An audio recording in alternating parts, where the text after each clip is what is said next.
ni Cruz Altar. Mangunguna sa ating prosesyon ay ang banal na krus. Ipinapaalala nito sa atin na si Kristo ang nauna at tayo ang kanyang mga tagasunod na dapat ikalat ang ilaw at ang banal na pananampalataya saan man tayo magtungo. Kasunod ng Cruz Alta Iseriales ay ang mga lingkod ng dambana mula sa parokya ng San Antonio de Padua.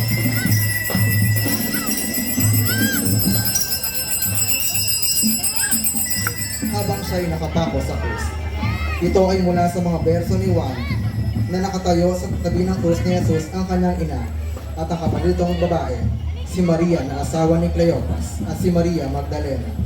Nang makita ni Jesus ang kanyang ina at ang minamahal niyang alagad na nasa tabi nito, sinabi niya, "Ina, narito ang iyong Ang anak." pagdaigdig, nahinto ang devosyong ito dahil sa matinding krisis sa bansa at noong dekada ng 1960 ay tuluyan pang nawala o ninakaw ang sagradong imahe ng walang pangundangan itong ipinagbili ng isang puro paroko kasama ng iba pang antigong kagamitan ng simbahan. Bagaman nabigo ang unang pagtatangka ng muling buhayin ng debosyon noong dekada 1990 dahil sa pagbabago ng administrasyon, opisyal naman itong naisakatuparan ng mga Hijos del Nazareno noong Agosto 15, 2017 sa pamamagitan ng pagbabasbas sa isang bagong imahe at pagdaraos ng isang solemneng prosesyon sa Quiapo. Ang kanyang kapistahan ay ipinagdiriwang tuwing ika-15 ng Agosto. Ang imahen ay nasa pangangalaga ng pamilya Silva.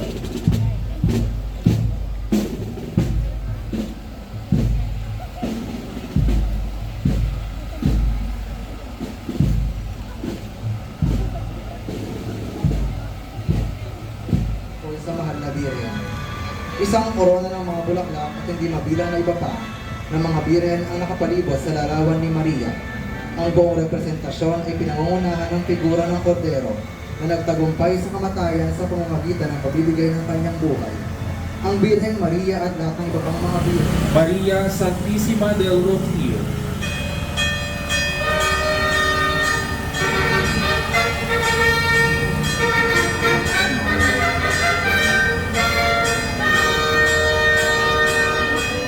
Taong 1935, muling kinomisyon ng Cofradia del Rocío si Don Pio Moller Frank upang maglilong ng isang banal na imahe ng mahal na Birheng Dolorosa na hindi na nakahapis ngunit hindi rin nagagalang.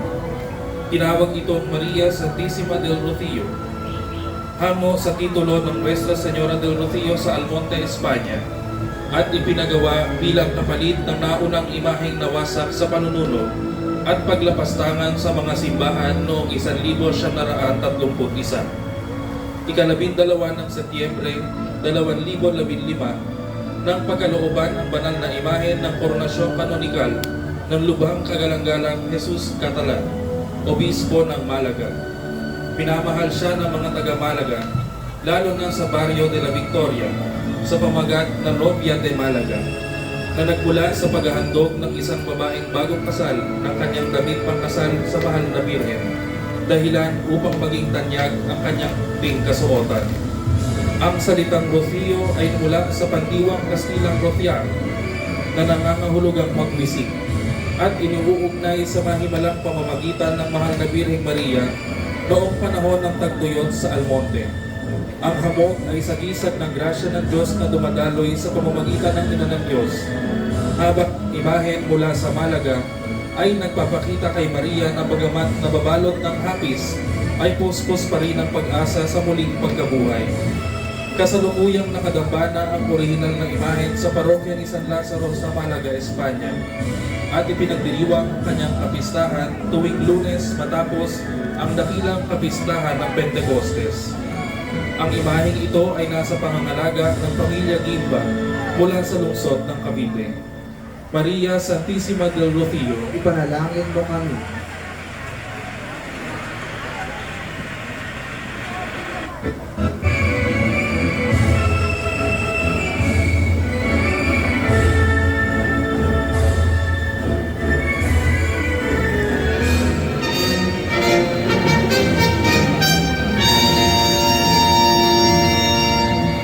Ang Ang mahal na Birhen ng Candelaria ay isang pinagbibitagang titulo ng mahal na Birheng Ina sa simbahang Katolika na nagpapakita ng pag-aalaala sa paghahandog kay Jesus sa templo. Ang debosyong ito ay nagugat sa kapistahan ng Candelaria na kumakatawan sa araw kung kailan dumaan ang Birheng Maria sa mga ritual ng purifikasyon at Mula inihandog sa isang puno ng kalpi, kasama ang imahe ng Nuestra Señora de Salvación ng Roan Tiwi at ng San Antonio de Padua. Ang Birhen ng Soledad na natatangi dahil sa pagkakaroon ng isang galyon sa malapit sa paanan ng mahal na Birhen ay nagtataglay ng tradisyong nag-uugat pa noong panahon ng mga Kastila nang dalhin ng mga deboto ng Birhen de Rosario na ibinigay sa kanya ng Birheng Maria. Dahil dito, hinikayat din niya ang krusada na pinamumunuan ni Simon de Montfort na noong 1213 ay nakikipaglaban naman sa pwersang militar ng mga Albigenses sa Maret.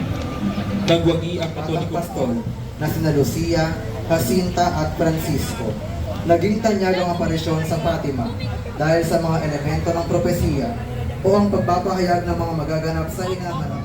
La Inmaculada Concepcion. Ipanalangin mo kami. Eto, ano mo sumagot? Wala na yung sumagot. Tanga to. Nagbabantay sa'yo eh. Nangalap ka na eh. Sa noong 1700 sa ilalim ng patrong Pintakasi ng Nuestra Señora de la Anunciata. Itinatag bilang isang parokya noong 1741. Dito rin nagsimula ang debosyon sa Nuestra Señora de la Anunciata. Ang pamamahala sa simbahan Birhen ng Lourdes sa bansa ay nagsimula ng lilukin ni Manuel Flores. Ang dalawang imahe nito para sa simbahan ng mga Capuchino noong 1872. Maraming himala ang naiulat sa pamamagitan ng Birhen ng Lourdes. Birhen de la Rosa de Makati.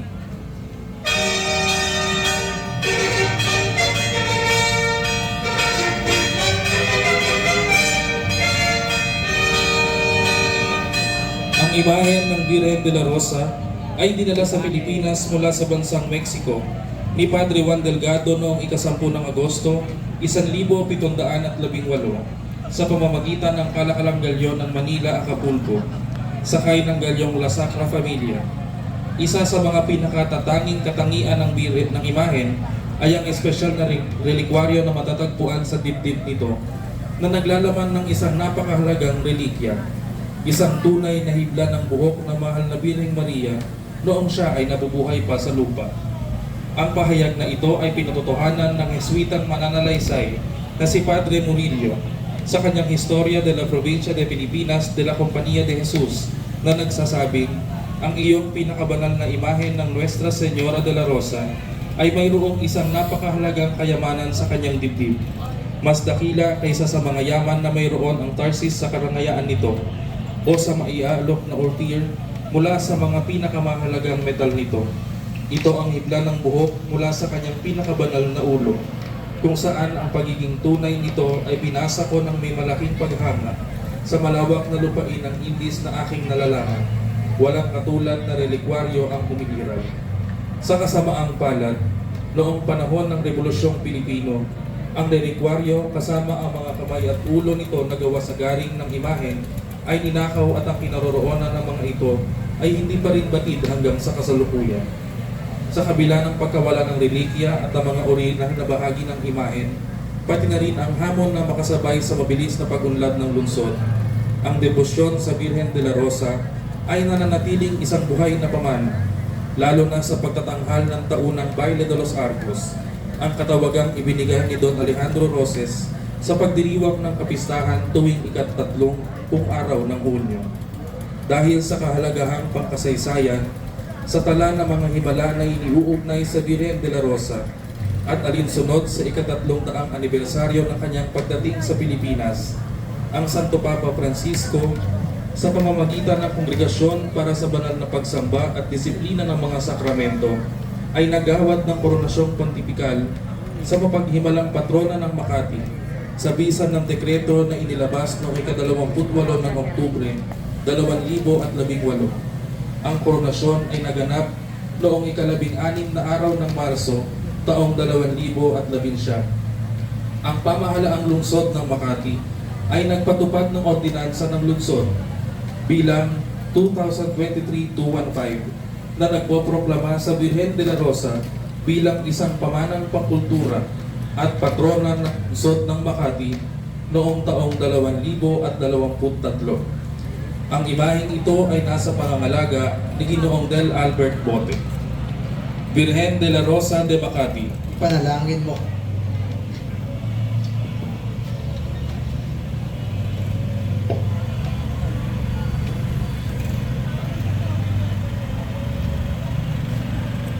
ng mga walang mag-ampon ng Valencia, Espanya sa pamamagitan ng Caracalong Galyon ng Manila, Acapulco noong 1717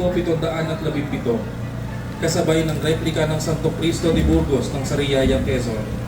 Tinawag Sa siya mga pinakatangi at pinakamagandang imahe ng Immaculada Concepcion sa Pilipinas. Sinasabing ang imahen ay nililok sa Pampanga at kalaunan ay dinala sa isang bisita sa Hacienda Tambocong na ngayon ay Malabon. Gayunpaman, ang imahen at ang dambana ay napasa ilalim ng simbahang ay Lipayan. naging tanyag dahil sa mga himala.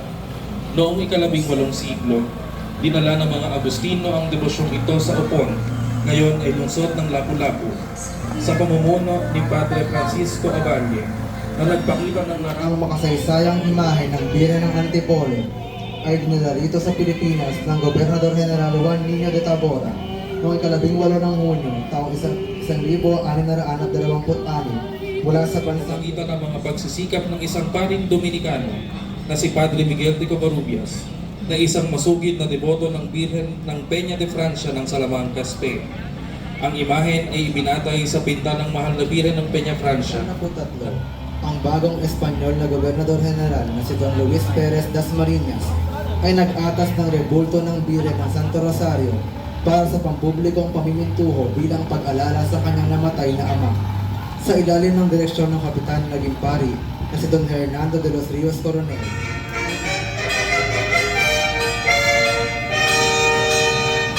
Ang reyna ng Cavite at Ilaw ng Pilipinas, itinanghal bilang La Excelsa Patrona y la Celestial Guardiana y Protectora de la Provincia de Cavite y su Puerto, ang ina buong lalawigan ng Cavite na pinamimintuhuan ng buong lalawigan at mga karatig bayan, at hindi maitatangging natatangi at nakalimbag sa kasaysayan at sa puso ng bawat Caviteño.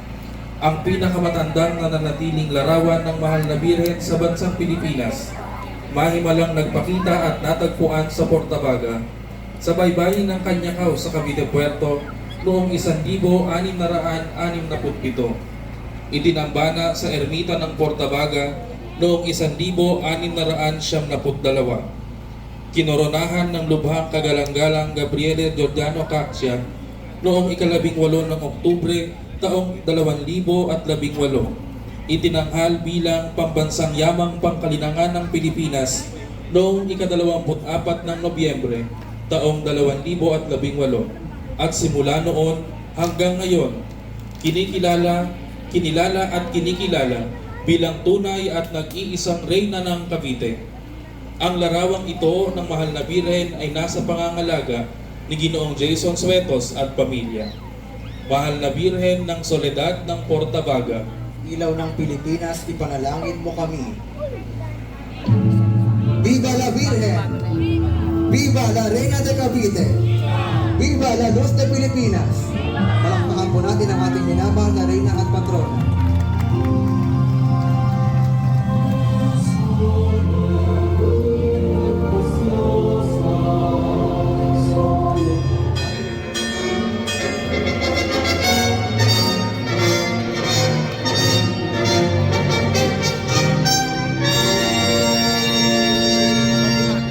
Ang salitang Flores ay nagmula sa salitang Espanyol na ang ibig sabihin ay bulaklak. Ang mga Kastila ang nagpakilala sa ating mga Pilipino ng pagdiriwang na ito, kaya ito ay naging bahagi na ng ating kultura. Ang buwan ng Mayo ay nilalaan bilang buwan ng mga bulaklak dahil sa panahong ito namumukadkad ang iba't ibang bulaklak sa ating kapuluan.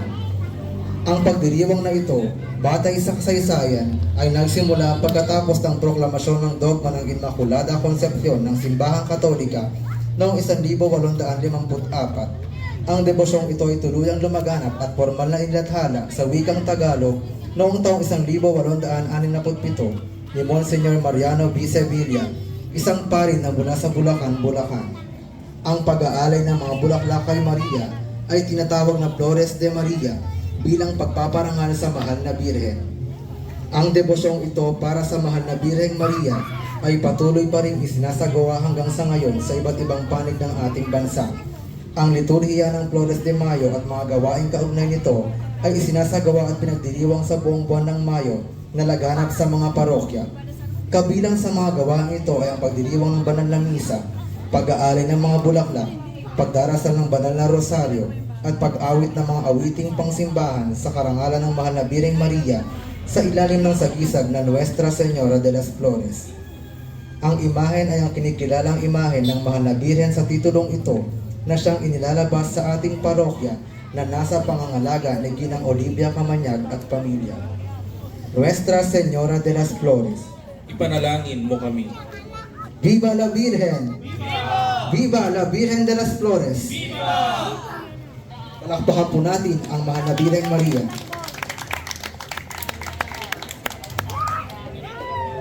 Sa dako pong ito, tayo po ay nagpapasalamat sa lahat po ng sumuporta at tumulong sa ating Grand Marian Procession at Grand Flores de Mayo. Gayon din po sa ating Hermana Mayor sa taong kasalukuyan, Ginang Deborah Andeniega Haleco at pamilya.